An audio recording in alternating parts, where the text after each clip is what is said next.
It's a huge deal, particularly for the United States. Al-Awlaki speaks English, has been a huge, if you will, sort of propagating tool of al-Qaeda, propagating the message. But unlike so many of the clerics who speak on behalf of al-Qaeda and who put out messages on the internet, who only speak Arabic, al-Awlaki speaks English, American national. So he has been able to sort of, if you will, draw in many of those people al-Qaeda wants to attract to its core message of fighting the West. And al-Awlaki has been a principal voice for doing that, and being on the run in Yemen has meant that he's had the space and the time and the capability to develop that message. This is something that his message, if you will, and his appeal is something that's been growing over the past decade. How much damage does it do to al-Qaeda?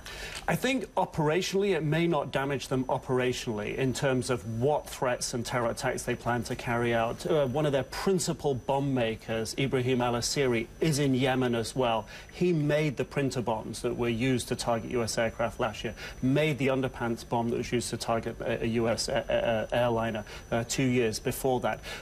So he poses, and the fact that al-Qaeda is getting stronger in Yemen pose a big threat to the United States. So taking al-Awlaki out of the equation perhaps doesn't damage their operations, but it damages their ability to recruit more people to the cause and draw more people into Yemen at a time when Yemen is sort of on the cusp of a civil war, and al-Qaeda's taken control of more provinces in the south. And partly, too, because al-Awlaki was savvy on the internet and was able to use it in such a way that was effective for al-Qaeda.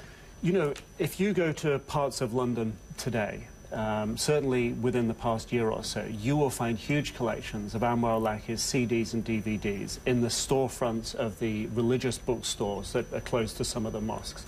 Not because these CDs and DVDs are full of him promoting a call to jihad and an absolute terroristic type violence, but they have been a sort of a strong message and appeal to people to come to sort of his purer form of Islam, if you will, over the past decade. So, so his ability to reach out to people. I was in one of those stores, bought a box set of these DVDs, and another elderly gentleman came in at the same time and bought another set as well. And I was surprised and talked to him about it. He said, no, this guy, we like him. We like what he's saying and how he's saying it, even though the terms that he speaks in are not calling for sort of terror and violence, but he's got that charismatic appeal.